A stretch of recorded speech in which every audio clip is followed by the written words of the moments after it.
6개월입니다. 길어야 8개월. 의사의 목소리는 차가웠다. 아니, 차갑다기보단 담담했다. 마치 오늘 날씨를 말하듯.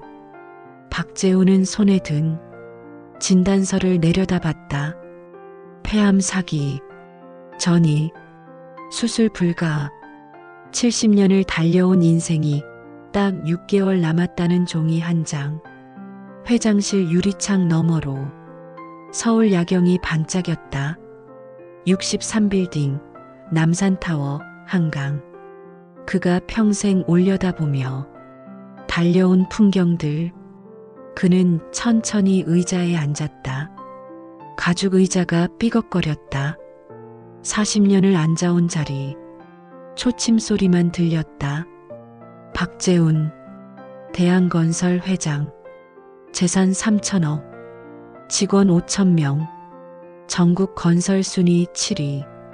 그는 무일푼에서 시작했다. 전라도 시골 흙바닥집에서 태어나 맨손으로 서울까지 올라왔다. 1955년생. 6남매 중 막내.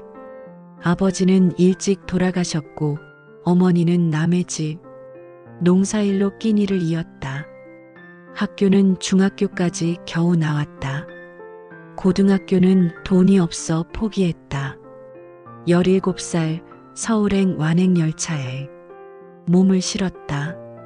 주머니엔 5,000원이 전부였다. 서울역에 내렸을 때 그는 어디로 가야 할지 몰랐다. 그냥 사람들 따라 걸었다. 첫 일자리는 청계천, 공구상 점원이었다. 하루 12시간, 월급 3만 원. 밤엔 판잣집에서 잤다. 방 하나에 남자 5이. 비집고 살았다. 겨울엔 추워서 잠을 못 잤다. 여름엔 더워서 밖에서 잤다. 그래도 재우는 견뎠다. 고향보단 나았다. 서울엔 기회가 있었다. 2년 후 건설 현장.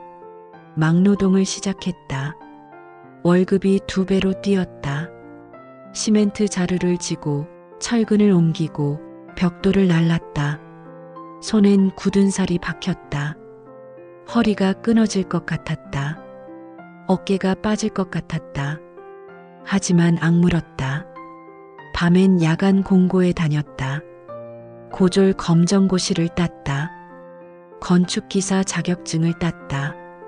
26살 작은 건설회사 현장 소장이 됐다. 월급 30만 원. 30살 작은 아파트 공사를 맡았다.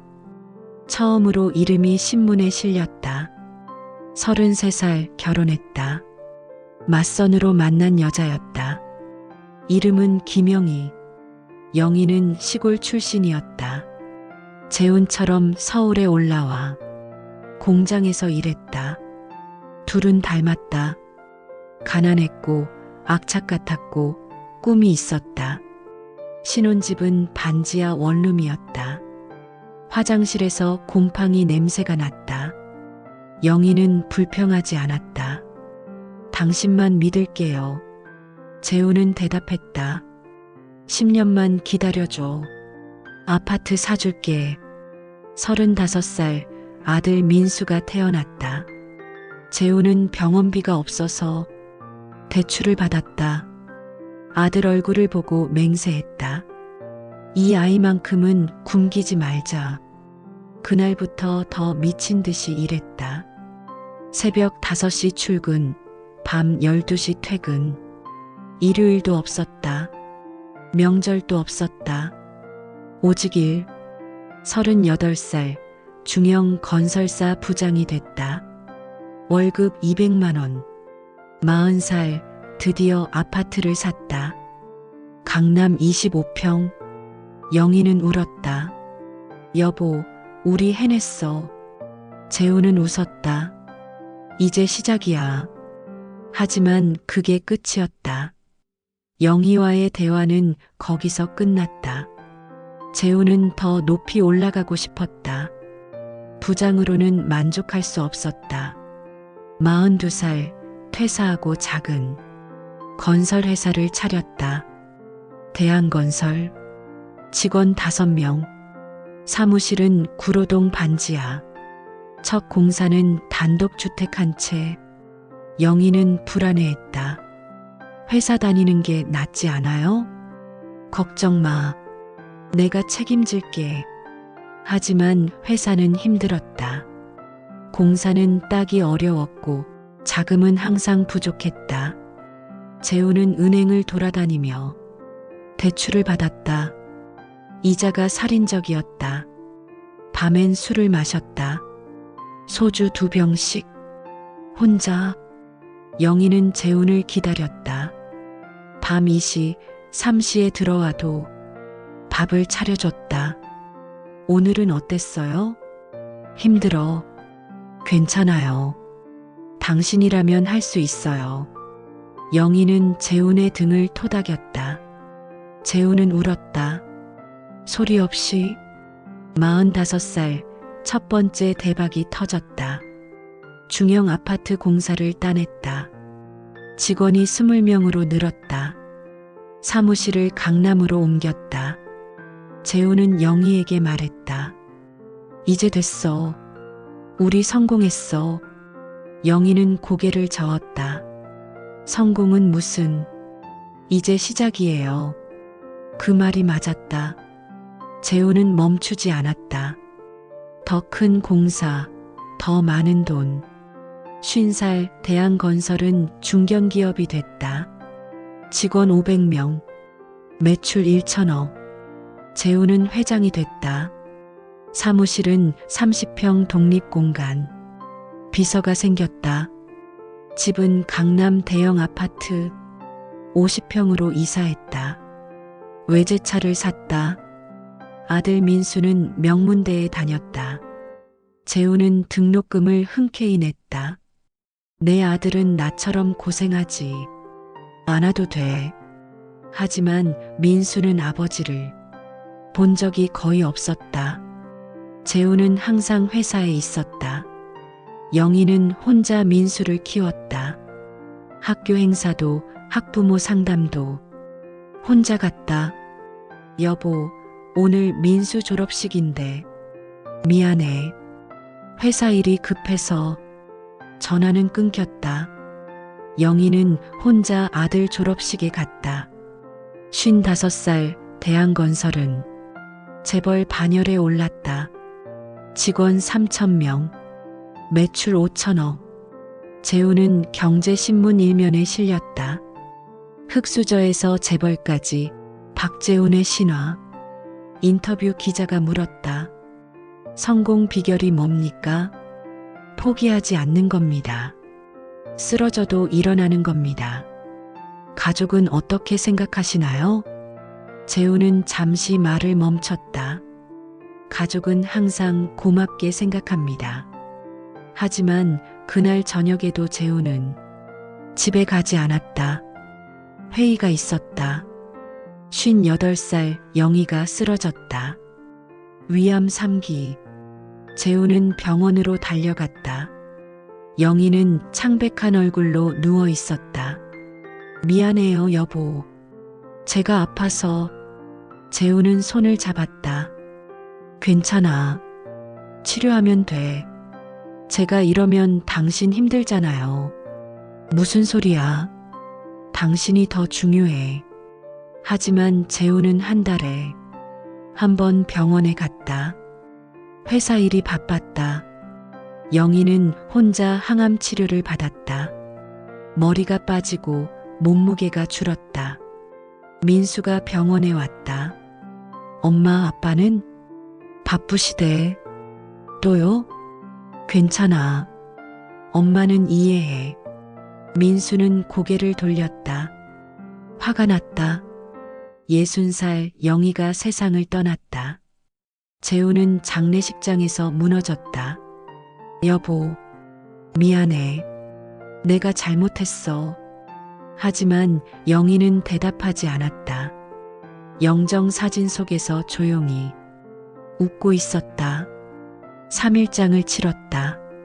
조문객이 몇천 명 왔다.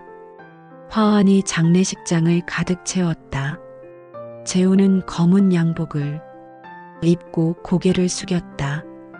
하지만 눈물은 나오지 않았다. 장례가 끝난 다음 날 재우는 회사로 갔다. 계약서에 사인했다. 비서가 물었다. 회장님 괜찮으세요? 왜? 아니요. 재우는 서류를 봤다. 숫자만 보였다. 민수는 아버지에게 실망했다. 엄마 장례식에서도 노트북을 여셨잖아요. 급한 일이었어. 엄마보다 급한 일이 어디 있어요? 재우는 대답하지 못했다. 민수는 문을 쾅 닫고 나갔다. 62살 민수가 결혼했다. 신부는 소영이었다. 부잣집 딸. 재우는 결혼식에서 축사를 했다. 아들아, 행복해라. 하지만 재우는 피로연이 끝나기 전에 자리를 떴다.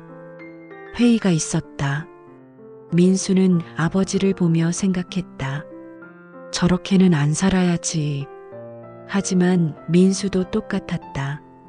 재훈의 아들이었다. 65살 민수를 전무이사로 앉혔다. 실력이 아니라 혈연으로. 민수는 능력이 없었다. 계약 하나 제대로 따오지 못했다. 임원들은 수군댔다. 저게 다음 회장이라니. 재훈도 알았다. 하지만 어쩔 수 없었다. 아들이었다. 며느리 소영은 명품 가방을 모았다. 한 달에 하나씩 샀다. 아버님, 제 생일인데 선물 주실 거죠? 재훈은 수표를 끊어줬다. 1,000만 원. 소영은 활짝 웃었다. 아버님 최고. 하지만 재훈은 소영이 진심으로 웃는 걸 본 적이 없었다. 68살 재훈은 혼자였다. 집엔 가정부만 있었다. 아들은 한 달에 한 번 왔다. 돈 이야기만 하고 갔다. 친구는 없었다. 평생 일만 해서 친구. 사귈 시간이 없었다. 취미도 없었다. 골프는 배웠지만 재미없었다. 사업 얘기만 나왔다. 저녁엔 혼자 밥을 먹었다. 텅 빈 식탁에 혼자 앉아서 가정부가 차려준 밥. 맛이 없었다. 영희가 해준 밥이 그리웠다. 밤엔 혼자 술을 마셨다. 소주 한 병씩. 회장실에서 창밖으로 서울 야경이 보였다. 반짝이는 불빛들. 재우는 생각했다. 내가 뭐 하려고 이렇게 살았나. 70살 기침이 시작됐다. 처음엔 감기인 줄 알았다. 한 달이 지나도 안 나았다. 피가 섞여 나왔다. 병원에 갔다. 검사를 받았다. 일주일 후 결과가 나왔다. 그리고 오늘 6개월입니다. 길어야 8개월. 재우는 진단서를 다시 봤다. 폐암 사기. 전이. 수술 불가. 70년 인생의 끝이 보였다. 6개월. 그는 천천히 일어났다. 회장실을 둘러봤다. 책상, 의자, 서류, 액자. 그게 전부였다. 사진은 하나도 없었다. 영희 사진도, 민수 사진도. 재우는 책상 서랍을 열었다. 맨 밑에 낡은 사진 한 장이 있었다. 40년 전 반지하 원룸에서 찍은 사진. 영희와 갓난아기 민수. 재우는 사진을 꺼내 한참 들여다봤다. 영희가 웃고 있었다.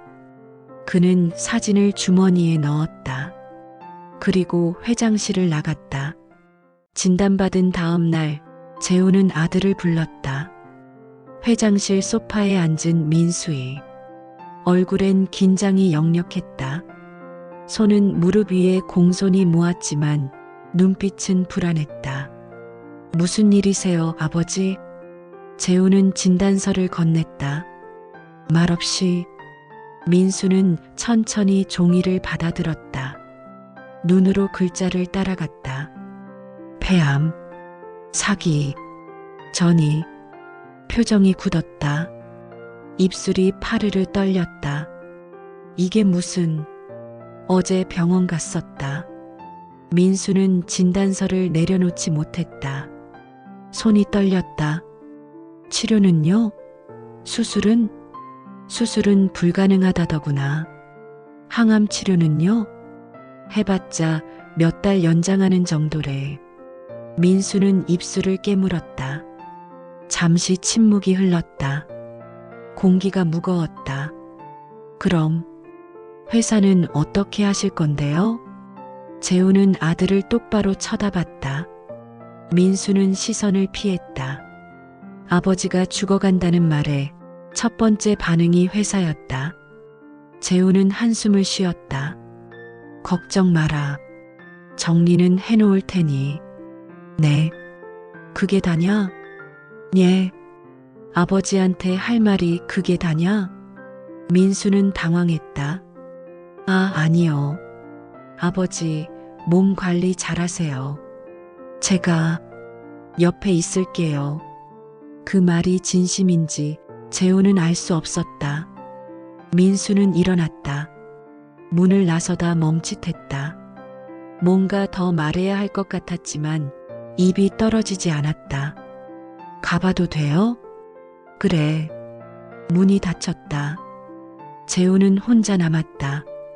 창밖으로 비가 내리기 시작했다. 빗소리가 유리창을 두드렸다. 이틀 후 며느리 소영이 찾아왔다. 명품 가방을 들고 아버님, 저희가 요양병원 알아봤어요. 최고급으로요. 필요 없다. 그래도 아버님 혼자 계시면 불편하시잖아요. 간병인도 있고 의사도 24시간 상주하고.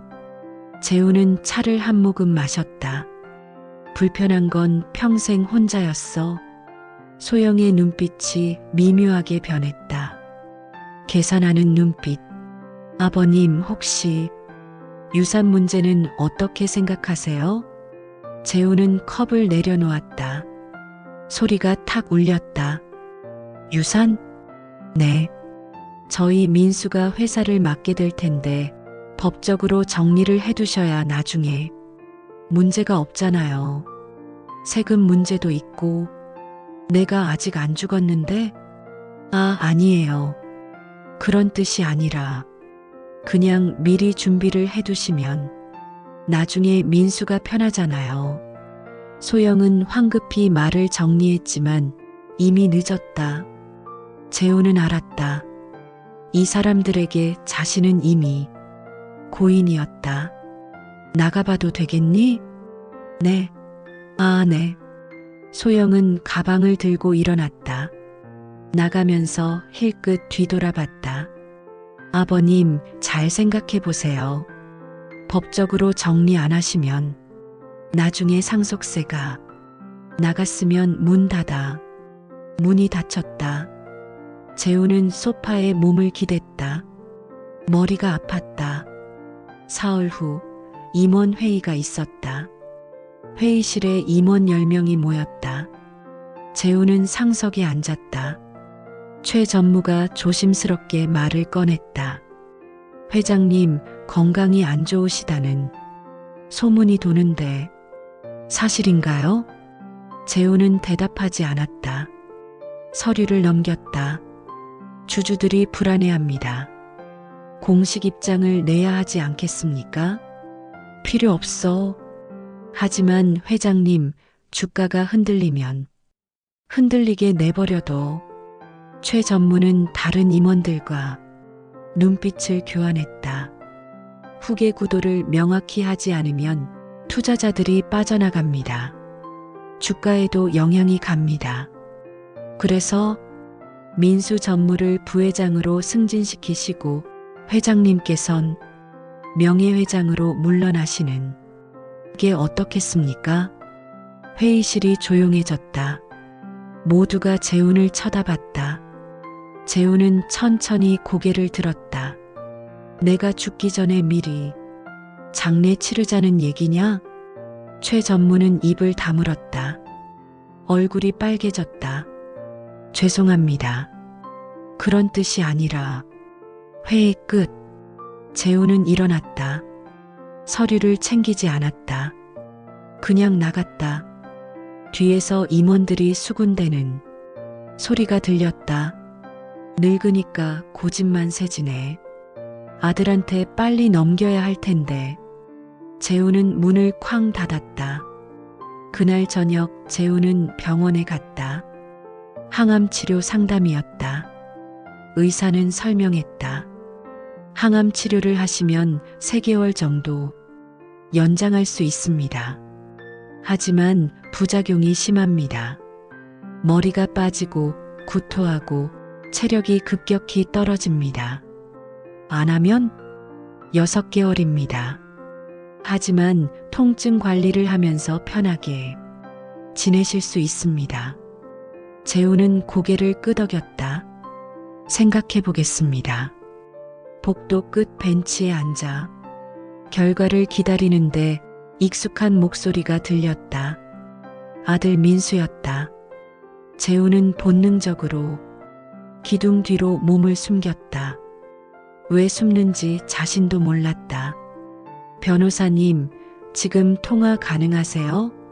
민수는 복도를 왔다 갔다 하며 전화 중이었다. 목소리는 낮았지만 또렷했다. 네, 아버지 상태가 안 좋으세요. 6개월이래요. 재훈의 손이 떨렸다. 주먹을 쥐었다.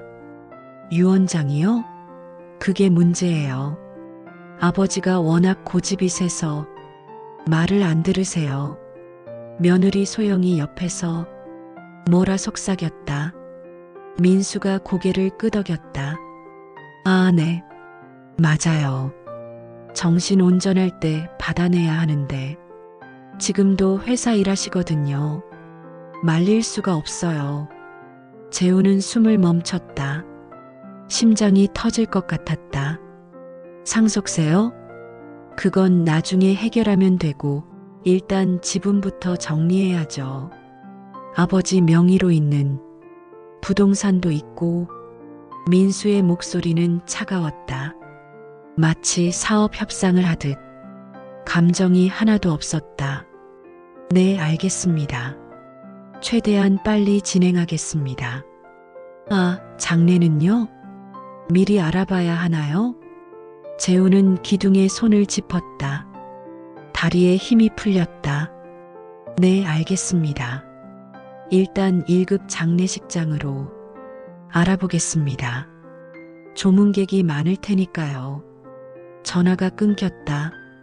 민수와 소영은 엘리베이터를 탔다. 재우는 기둥에 기댄 채 한참을 서 있었다. 가슴이 답답했다. 숨이 막혔다. 간호사가 다가왔다. 환자분, 괜찮으세요? 괜찮습니다. 얼굴이 안 좋으신데. 괜찮아요. 재우는 천천히 병원을 나왔다. 차를 타지 않고 걸었다. 한강까지. 다리 난간에 기대서서 흐르는 물을 바라봤다. 바람이 차가웠다. 주머니에서 휴대폰이 울렸다. 민수였다. 재우는 전화를 받지 않았다. 문자가 왔다. 아버지, 어디세요? 오늘 저녁 같이 드실래요? 재우는 휴대폰을 쥔 채 웃었다. 쓴웃음이었다. 저녁을 같이 먹자고. 40년 만에 처음이었다. 아니, 정확히는 유산 이야기 하려고 부르는 거였다. 그는 문자를 지웠다. 답장하지 않았다. 한강물이 검게 흘렀다. 물고기들도 보이지 않았다.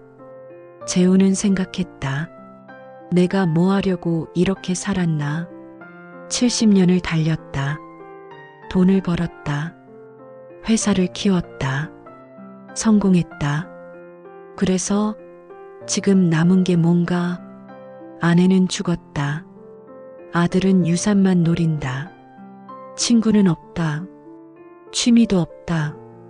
그냥 빈 껍데기. 재우는 한강 난간에서 오래 서 있었다. 새벽 1시가 넘어서야 집으로 돌아갔다. 다음 날 새벽 재우는 회장실로 갔다. 아무도 없었다. 청소부도 오기 전이었다. 책상 서랍을 열었다. 맨 밑칸에 봉투가 하나 있었다. 유언장이라고 적혀 있었다. 3년 전에 작성한 것이었다. 변호사 입회하에. 내용은 간단했다. 재산의 80%는 민수에게, 20%는 자선단체에. 재우는 유언장을 꺼내 천천히 읽었다. 한 글자 한 글자. 그리고 찍기 시작했다. 한 번, 두 번, 세 번. 가루처럼 작게. 찢는 소리만 회장실에 울렸다. 우드득, 우드득. 휴지통에 버렸다. 하얀 종이 가루가 휴지통을 가득 채웠다. 재우는 컴퓨터를 켰다. 변호사에게 메일을 보냈다. 유산 전액 기부 처리 부탁합니다. 상속인 없음. 수혜처는 추후 통보하겠습니다. 타이핑하는 손이 떨렸다. 하지만 멈추지 않았다. 전송 버튼을 눌렀다. 휙! 메일이 날아갔다. 재우는 의자에 앉아 창밖을 바라봤다. 해가 떠오르고 있었다. 70년 만에 처음으로 자유로웠다. 그는 가방을 챙겼다. 옷 몇 벌, 약, 지갑, 영희 사진. 그게 전부였다. 회장실을 둘러봤다. 40년을 보낸 공간. 책상, 의자, 서류, 액자. 이젠 아무 의미 없었다. 문을 나서며 뒤돌아봤다. 마지막으로 열쇠는 책상 위에 두고 왔다. 명함도 두고 왔다. 비서실을 지나갔다. 아무도 없었다. 아직 출근 전이었다. 엘리베이터를 탔다. 1층 버튼을 눌렀다. 내려가는 동안 재우는 눈을 감았다. 길고 긴 40년이 스쳐갔다. 로비에 도착했다. 경비 아저씨가 인사했다. 회장님, 일찍 나가시네요. 응, 좀 급한 일이 있어서 조심히 다녀오세요. 재우는 고개를 끄덕였다. 고마웠어요. 네, 회장님? 재우는 대답하지 않았다. 빌딩을 나갔다. 아침 공기가 차가웠다. 숨을 깊게 들이마셨다. 폐가 아팠지만 상관없었다. 택시를 잡았다. 서울역으로 가주세요. 네. 차창 밖으로 서울 풍경이 지나갔다. 고층 빌딩들, 네온사인들, 사람들. 재우는 생각했다. 내가 저걸 다 가지려고 했었지. 서울역에 도착했다. 재우는 매표소로 갔다. 전라도 광주행표 한 장이요. 고속버스가 더 빠른데요? 괜찮아요. 기차가 좋아요. 네, 9시 10분 출발입니다. 표를 끊었다. 대합실에 앉아서 기다렸다. 옆에 젊은 엄마가 아기를 안고 있었다. 아기가 울었다. 재우는 아기를 보며 생각했다. 민수도 저랬었지. 엄마가 아기를 달랬다. 괜찮아, 괜찮아. 엄마가 있잖아. 아기는 울음을 멈췄다. 엄마 품에 안겨 잠들었다. 재우는 그 모습을 한참 바라봤다. 눈시울이 뜨거웠다. 기차 시간이 됐다. 재우는 플랫폼으로 나갔다. 무궁화호였다. 낡고 느린 기차. 재우는 좌석에 앉았다. 창가 자리. 가방을 무릎 위에 올렸다. 기차가 출발했다. 덜컹, 덜컹. 서울역을 빠져나갔다. 빌딩들이 멀어졌다. 아파트들이 줄어들었다. 그리고 논밭이 나타났다. 산이 보였다. 하늘이 넓었다. 재우는 창밖을 보며 조용히 울었다. 소리 없이 70년 만에 처음으로 제대로 우는 거였다. 기차는 덜컹거리며 남쪽으로 내려갔다. 재운을 싣고 4시간 후 광주역에 도착했다. 재우는 역 앞에서 택시를 잡았다. 영산포까지 가주세요. 영산포요? 거기 먼데요? 괜찮아요. 돈은 드릴게요. 택시는 시골길을 달렸다. 논밭 사이로 좁은 길이 이어졌다. 해가 기울고 있었다. 저녁 햇살이 황금빛이었다. 재우는 창밖을 보며 생각했다. 40년 만이네. 영산포에 도착했다. 택시 기사가 물었다. 어디서 내려드릴까요? 저기 버스 정류장에서 내려주세요. 네. 재우는 요금을 냈다. 팁도 넉넉히 줬다. 감사합니다. 건강하세요, 사장님. 고맙습니다. 택시가 떠났다. 재우는 혼자 남았다. 버스 정류장 옆 가로등 하나가 깜빡였다. 어둠이 내리고 있었다. 재우는 천천히 걸었다. 어둠 속에서도 길이 기억났다. 골목을 돌고 언덕을 넘으니 낡은 흙집이 보였다. 자신이 태어난 집. 대문은 반쯤 떨어져 있었다.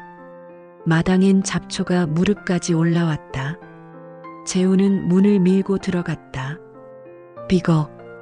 녹슨 소리가 났다. 마당에 섰다. 달빛이 집을 비췄다. 어린 시절이 떠올랐다. 마당에서 뛰어놀던 기억. 어머니가 밥을 짓던 부엌. 형들과 함께 자던 작은 방. 재우는 방 안으로 들어갔다. 먼지 냄새가 코를 찔렀다. 방바닥에 앉았다. 벽지는 다 떨어지고 천장엔 거미줄이 가득했다. 하지만 이상하게 마음이 편했다. 회장실보다 훨씬. 가방을 옆에 두고 누웠다. 딱딱한 방바닥이 등을 눌렀다. 창문 너머로 별이 보였다. 쏟아질 듯 많았다. 재우는 별을 보며 생각했다. 여기서 시작했고 여기서 끝나는구나. 눈을 감았다. 처음으로 편하게 잠들었다. 다음 날 아침 재우는 새소리에 눈을 떴다. 창문으로 햇살이 쏟아졌다. 먼지가 햇살 속에서 춤췄다. 일어나 밖으로 나갔다. 마당에 서서 하늘을 봤다. 구름 한 점 없었다. 재훈이 아이가? 뒤에서 목소리가 들렸다. 재훈은 돌아봤다. 옆집 할머니 순자였다. 70대 중반쯤 돼 보였다. 주름이 깊었지만 눈은 맑았다. 순자 누나? 순자는 눈을 크게 떴다. 어휴, 맞네. 재훈이 맞제? 어쩐 일이요? 그냥 고향이 그리워서요. 순자는 담을 넘어 마당으로 들어왔다. 재훈을 위아래로 훑어봤다. 서울서 잘 산다 안 가더니 왜 이런 데 왔어? 양복도 입고. 재훈은 대답하지 못했다. 목이 메었다. 순자는 재훈의 얼굴을 자세히 봤다. 눈을 들여다봤다. 아프네. 어떻게 알았어요? 눈빛 보면 알지. 많이 아프네. 재훈은 고개를 끄덕였다. 숨길 필요가 없었다. 순자는 재훈의 손을 잡았다. 주름투성이 손이었지만 따뜻했다. 일로 와. 밥 먹어야지. 순자네 집은 옆집이었다. 마당엔 텃밭이 있었다. 상추, 고추, 호박이 자라고 있었다. 부엌에서 밥 짓는 냄새가 났다. 된장찌개 끓는 냄새. 재우는 마루에 앉았다. 햇살이 따뜻했다. 순자가 밥상을 차렸다. 흰 쌀밥, 된장찌개, 김치, 계란찜. 먹어. 감사합니다. 재우는 숟가락을 들었다. 밥을 한 숟가락 떴다. 입에 넣었다. 씹었다. 눈물이 났다. 40년 만에 먹는 고향 밥맛이었다. 영희가 해주던 밥맛이었다. 왜 우노? 맛없어? 아니요. 너무 맛있어서요. 순자는 웃었다. 허허, 밥 먹고 우는 사람은 처음 보네. 재우는 밥을 다 먹었다. 국그릇까지 싹싹 긁어 먹었다. 배불러요. 고맙습니다. 뭘? 이웃끼리 당연한 거지. 순자는 보리차를 따라줬다. 둘은 마당에 앉아 차를 마셨다. 재훈아, 서울 가족은? 없어요. 아들 있다 안 가던데? 있긴 한데. 없는 거나 마찬가지예요. 순자는 더 묻지 않았다. 그냥 고개를 끄덕였다. 여기서 얼마나 있을 낀데? 재훈은 하늘을 봤다. 끝까지요.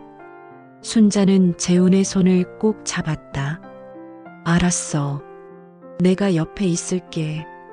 그날부터 재훈의 새로운 일상이 시작됐다. 아침엔 순자네 마당에서 함께 커피를 마셨다. 인스턴트 커피였지만 맛있었다.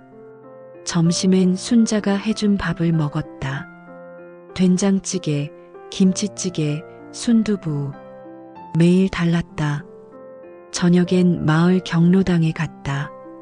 노인들이 모여서 장기를 뒀다. 새로 오신 분이요? 네. 박재훈입니다. 어디서 왔어? 원래 여기 사람인데 서울서 살다가 왔습니다. 아, 그래. 어서 와요. 장기 둘 줄 알아?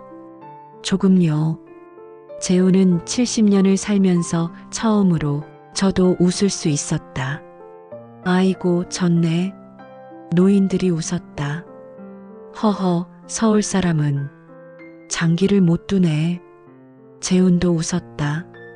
배꼽을 잡고 일주일이 지났다. 순자의 손녀 지수가 찾아왔다. 고등학생이었다. 교복을 입고 있었다. 할아버지, 저 지수예요. 할머니 손녀. 안녕하세요. 할아버지, 오늘 저희 할머니가 김치전 부쳤어요. 드세요. 고맙구나. 지수는 밝게 웃었다. 할아버지 서울서 회사 크게 하셨다며요? 그랬지. 그럼 왜 여기 오셨어요? 서울이 더 좋잖아요. 재훈은 잠시 생각했다. 내가 누군지 잊어버려서. 지수는 고개를 갸웃했지만 더 묻지 않았다. 할아버지, 불편한 거 없어요? 집이 너무 낡았는데. 괜찮아. 나는 원래 이런 데서 살았어. 그래도 오히려 여기가 더 편해. 지수는 재훈을 보며 웃었다. 할아버지 좋은 분이시네요. 왜? 눈빛이 따뜻해요. 재훈은 뜨끔했다.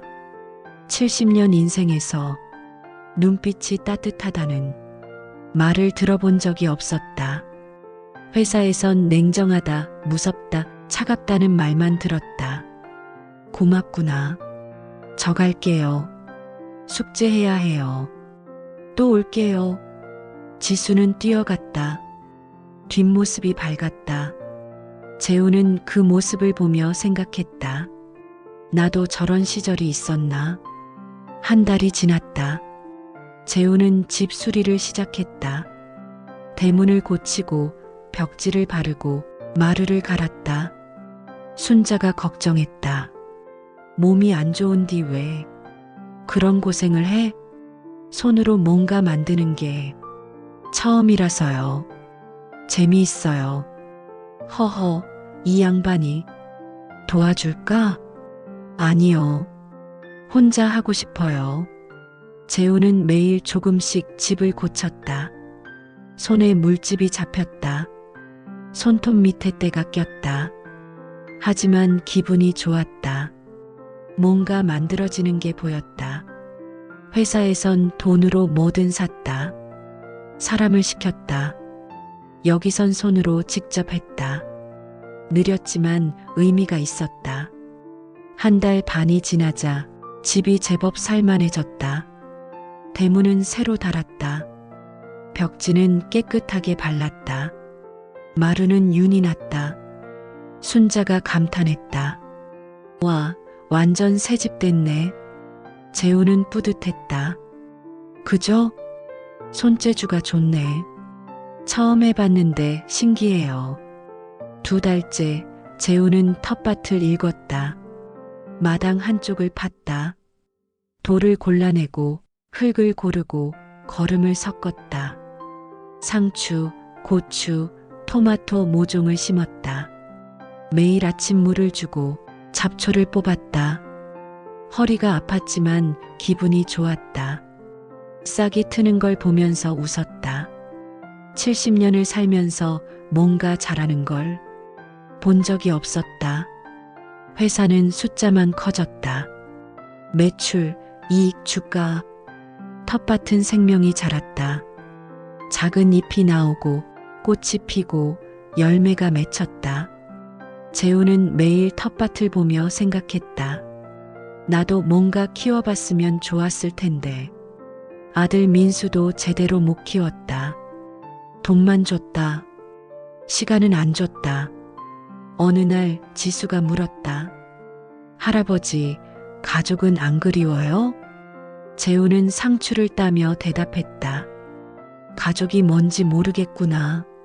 에이, 설마요. 아들도 있으시잖아요. 아들이 있긴 한데 가족인지 모르겠어. 지수는 눈을 동그랗게 떴다. 왜요? 가족이랑 밥 먹어본 게 몇 번 없어. 그럼 외로우셨겠네요. 재우는 지수를 봤다. 17살 소녀의 눈엔 진심, 어린 걱정이 있었다. 그래, 평생 외로웠어. 이제는요? 재우는 주변을 돌아봤다. 순자네 집, 텃밭, 마을 뒷산, 경로당. 이제는 안 외로워. 지수는 활짝 웃었다. 다행이다. 할아버지한테. 이제 우리가 가족이에요. 재우는 눈시울이 뜨거워졌다. 고맙구나. 저 갈게요. 또 올게요. 지수는 뛰어갔다. 재우는 한참 그 뒷모습을 봤다. 그리고 조용히 울었다. 기쁜 눈물이었다.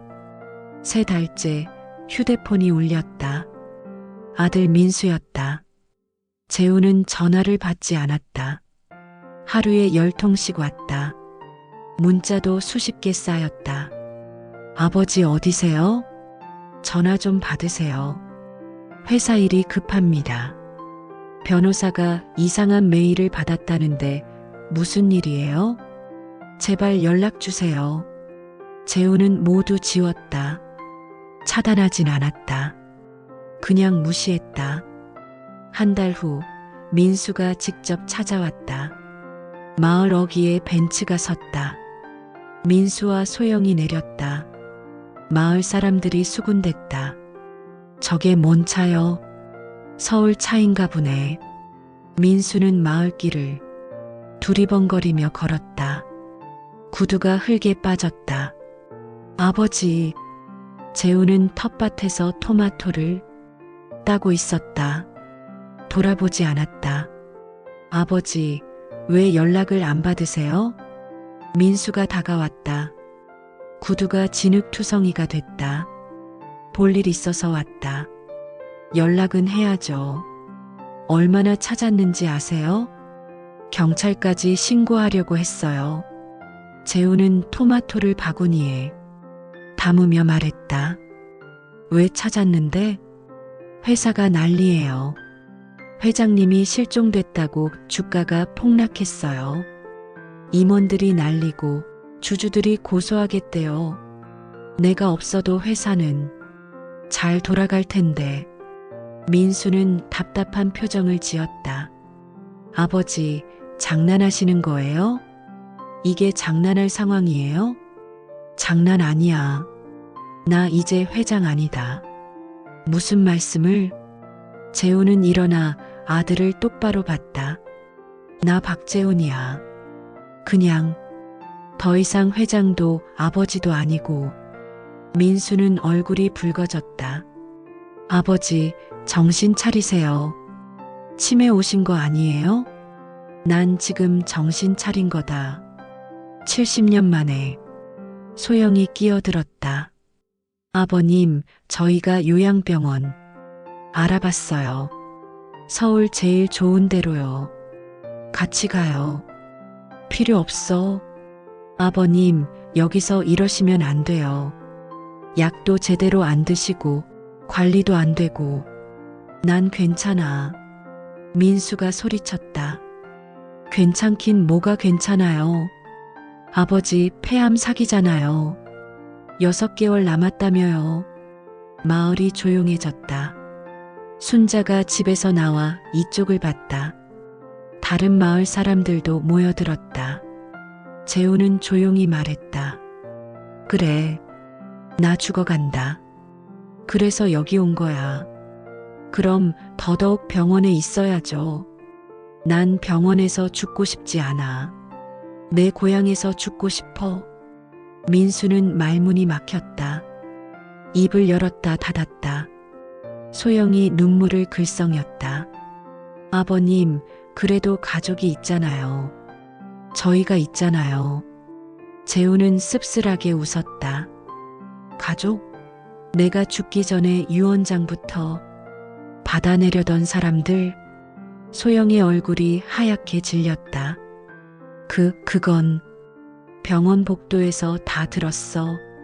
변호사랑 통화하던 거, 상속세 이야기, 지분 정리, 장례식장 알아보는 거. 민수는 입을 열지 못했다. 식은땀이 흘렀다. 아버지, 그건 오해예요. 저희가. 오해 아냐. 너희한테 난 이미 죽은 사람이더라. 그래서 내가 먼저 죽어주는 거야. 아버지, 돌아가라. 유산은 없다. 전부 기부했어. 민수는 눈이 커졌다. 네. 뭐라고요? 내 재산 내 맘대로 쓴다. 문제 있어? 소영이 소리쳤다. 아버님, 정신이 없으신 거예요. 변호사랑 다시 상담하셔야 해요. 무효 소송 걸 수 있어요. 변호사는 이미 처리 다 했어. 법적으로 문제 없어. 정신 감정도 받았고. 재훈은 바구니를 들고 집으로 걸어갔다. 다시는 오지 마라. 나 죽으면 연락할 테니. 그땐 와도 돼. 민수는 그 자리에 멍하니 서 있었다. 주먹을 쥐었다 폈다. 소영은 울먹였다. 도대체 왜 이러세요? 저희가 뭘 잘못했어요? 재훈은 돌아보지 않았다. 대문을 닫았다. 소영이 대문을 두드렸다. 아버님, 아버님. 재훈은 대답하지 않았다. 방 안에 앉아 눈을 감았다. 밖에서 소리가 들렸다. 소영이 울고 민수가 화를 냈다. 이럴 거면 처음부터 돈을 왜 번 거야? 집에 가자.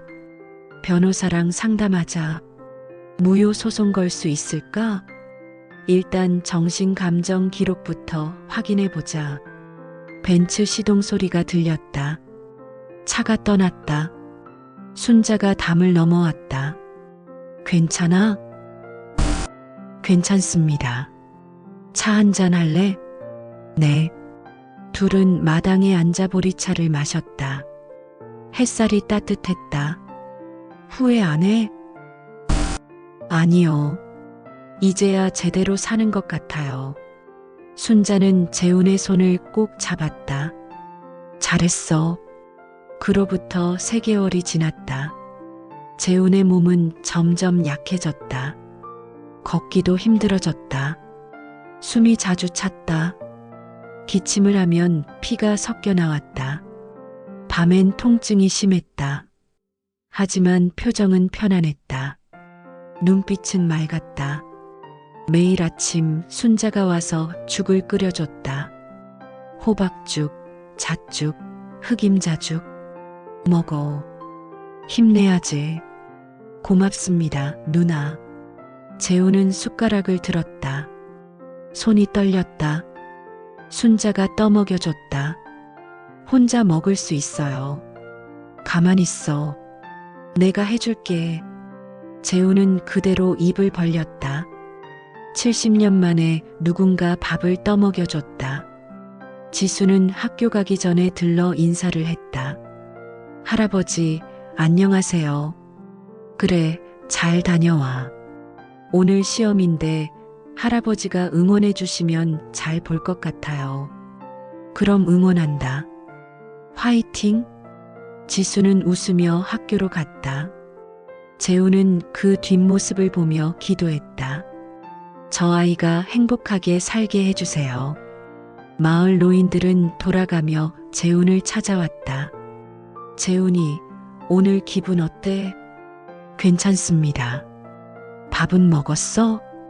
네, 순자 누나가 죽 끓여줬어요. 우리가 할 일 없나? 그냥 이렇게 와주시는 것만으로도 고마워요. 노인들은 말없이 옆에 앉아 있어줬다. 말이 필요 없었다. 그 존재만으로 위로가 됐다. 재훈은 이제 알았다. 가족이 뭔지. 피가 아니라 마음으로 이어지는 것. 혈연이 아니라 진심으로 걱정해 주는 것. 돈이 아니라 시간을 함께 나누는 것. 순자는 가족이었다. 지수도 가족이었다. 마을 노인들도 가족이었다. 70년을 살아서 처음으로 진짜 가족을 만났다. 어느 날 저녁 재훈은 순자에게 봉투를 건넸다. 이게 뭐요? 지수 대학 등록금입니다. 4년치. 이런 거 필요 없어. 우리 지수는 알아서 잘할게요. 제발 받아주세요. 제가 할 수 있는 마지막 일이에요. 재훈아, 누나, 제가 평생 돈만 벌었어요. 근데 그 돈으로 아무것도 못했어요. 이번엔 제대로 쓰고 싶어요. 순자는 눈물을 글썽였다. 고맙다, 재훈아. 제가 더 고맙습니다. 누나가 제 가족이 되어줘서. 두 사람은 마당에 앉아 저녁 노을을 봤다. 하늘이 붉게 물들었다. 재훈아, 아픈 거 있으면 말해. 진통제 줄게. 괜찮아요. 조금 아픈 것쯤이야. 참지 마. 아프면 약 먹어야 해. 네. 재훈은 순자 손을 잡았다.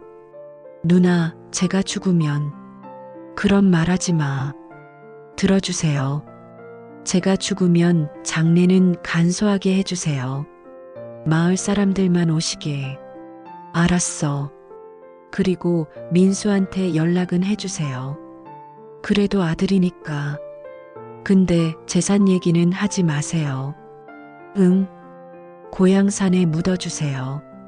바다가 보이는 언덕. 어릴 때 자주 가던 곳. 거기 좋지. 알았어. 재훈은 하늘을 봤다. 별이 하나둘 떠오르고 있었다. 누나, 저 별 보여요? 응. 어릴 때 엄마가 그러셨어요. 사람이 죽으면 별이 된대요. 그려. 전 어떤 별이 될까요? 순자는 재훈을 봤다. 눈물이 흘렀다. 밝은 별, 따뜻한 별. 재훈은 웃었다. 좋네요. 닷새가 지났다. 재훈은 침대에서 일어나지 못했다. 순자는 옆에서 간호했다. 물을 먹이고 이불을 덮어주고 손을 잡아줬다. 지수는 학교 끝나면 달려왔다. 책을 읽어줬다. 할아버지, 오늘은 뭐 읽어드릴까요? 내가 좋아하는 거 읽어줘.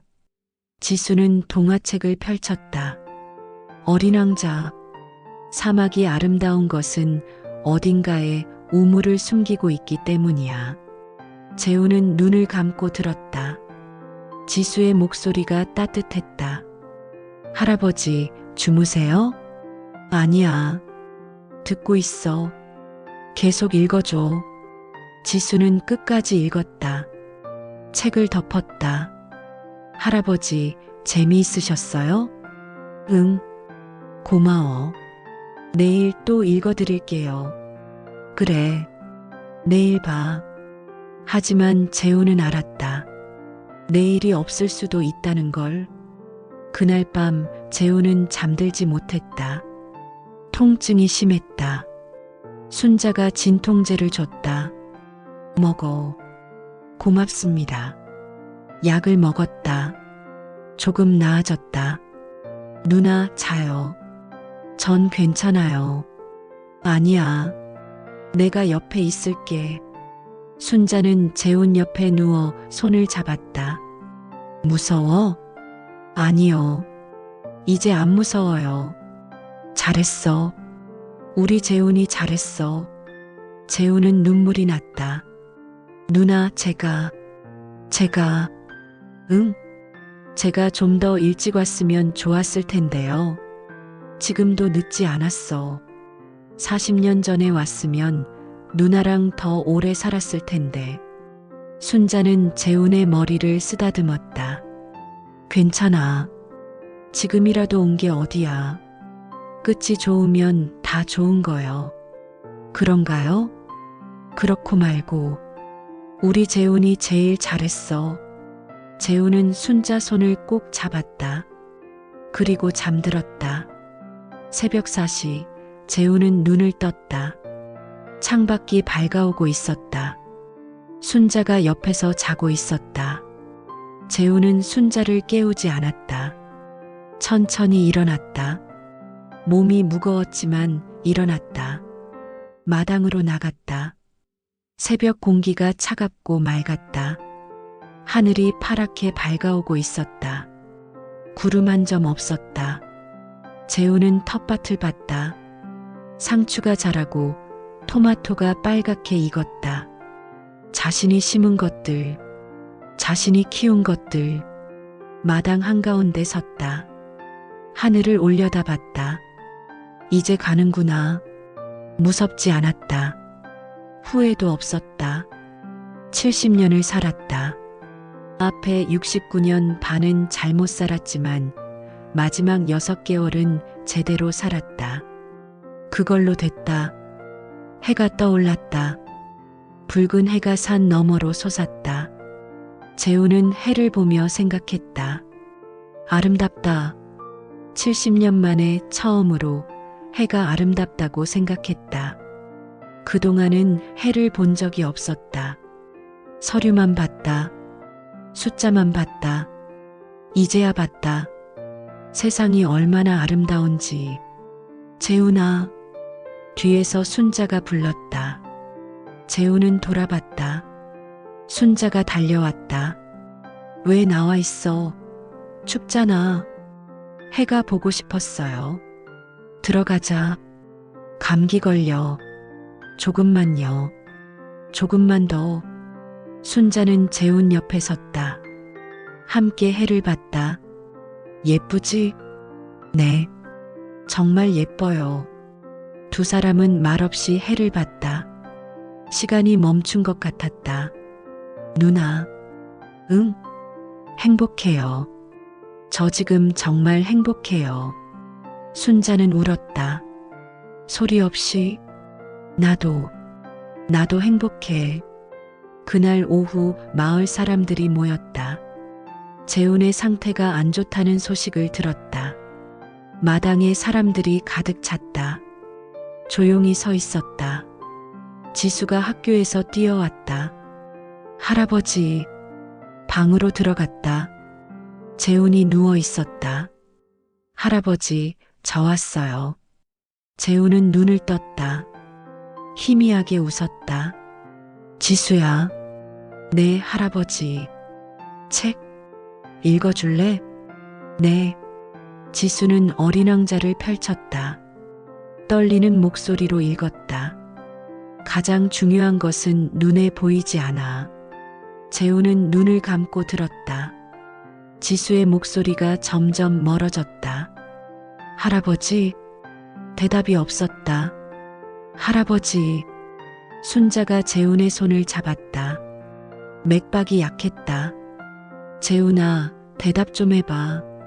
재훈은 천천히 눈을 떴다. 순자를 봤다. 누나, 고마웠어요. 재훈아, 가지마. 조금만 더 있어. 아니요. 이제 가야 해요. 안 돼. 가지마. 재훈은 지수를 봤다. 지수야. 네, 할아버지. 공부 열심히 해. 좋은 사람 되고. 네, 할아버지. 지수는 울었다. 눈물이 뚝뚝 떨어졌다. 재우는 순자 손을 꼭 잡았다. 누나, 제 인생 참 바보 같았죠? 순자가 고개를 저었다. 아니요. 열심히 살았어. 돈만 쫓아다녔어요.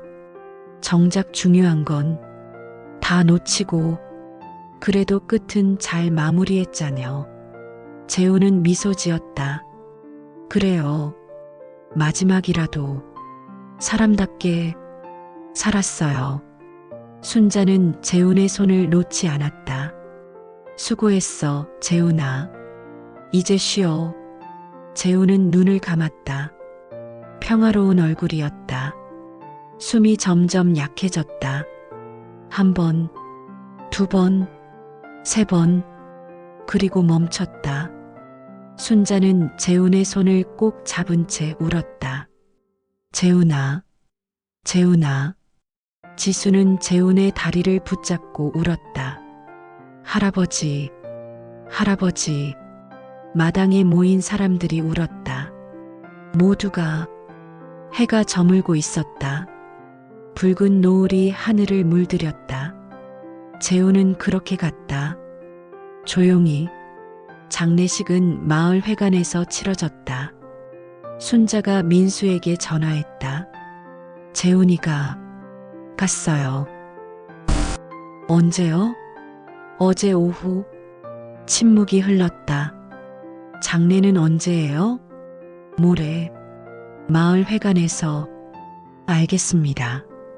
전화가 끊겼다. 하지만 민수는 오지 않았다. 소영도 오지 않았다.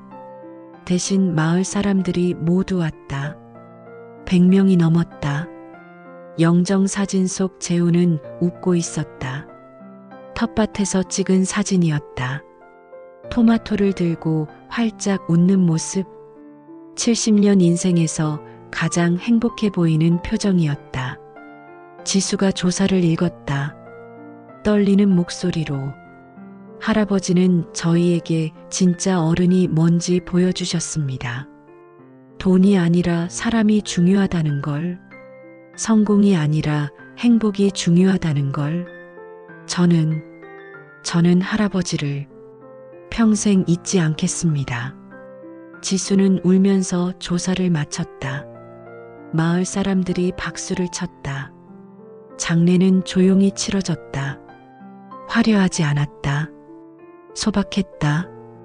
하지만 따뜻했다. 진심이 있었다. 관을 메고 산으로 올라갔다. 바다가 보이는 언덕. 재훈이 어릴 때 자주 가던 곳. 무덤을 팠다. 관을 내렸다. 흙을 덮었다. 순자가 무덤 앞에 섰다. 재훈아, 여기 좋지? 바다도 보이고 하늘도 넓고. 대답은 없었다. 바람만 불었다. 편히 쉬어. 수고했어. 순자는 무릎을 꿇고 울었다. 마을 사람들도 울었다. 해가 지고 있었다. 바다가 붉게 물들었다. 3개월 후 지수에게 편지가 왔다. 변호사 사무실에서 보낸 것이었다. 고인 박재훈 회장의 유언에 따라 장학재단이 설립되었습니다. 재단 이름은 따뜻한 별 장학재단입니다. 고인의 전 재산 3천억 원이 출연되었습니다. 수혜 대상은 전라도 영산포 지역 학생 전원입니다. 귀하는 1호 장학생으로 지정되셨습니다. 대학 4년 전액 지원, 생활비 월 100만 원 지원. 지수는 편지를 읽으며 울었다. 할머니 순자도 울었다. 할아버지, 그리고 마을 아이들 전부가 장학금을 받았다. 중학생부터 대학생까지 가난해서 공부를 포기하던 아이들이 학교에 갔다. 재훈이 남긴 마지막 선물이었다. 마을 사람들은 재훈을 잊지 않았다. 매년 기일이 되면 무덤에 모였다. 술을 따르고 음식을 차리고 이야기를 나눴다. 재훈이가 참 좋은 사람이었지. 마지막에 제대로 살았어. 우리한테 큰 선물 남기고 갔어. 순자는 매일 무덤에 갔다. 물을 주고 풀을 뽑고 이야기를 했다.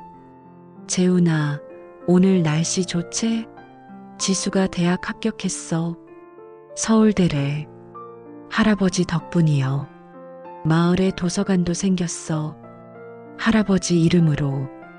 재훈 도서관이래. 다들 할아버지 기억하고 있어. 걱정 마. 바람이 불었다. 나뭇잎이 흔들렸다. 순자는 무덤 옆에 앉았다. 재훈아, 보고 싶다. 하늘을 올려다봤다. 별이 반짝였다. 밝은 별 하나가 유난히 밝게 빛났다. 저게 너제? 별은 대답하지 않았다. 그냥 반짝였다. 순자는 웃었다. 그래, 내가 맞제. 우리 재훈이. 5년이 지났다. 지수는 대학을 졸업하고 마을로 돌아왔다. 교사가 됐다. 마을 초등학교에서 아이들을 가르쳤다.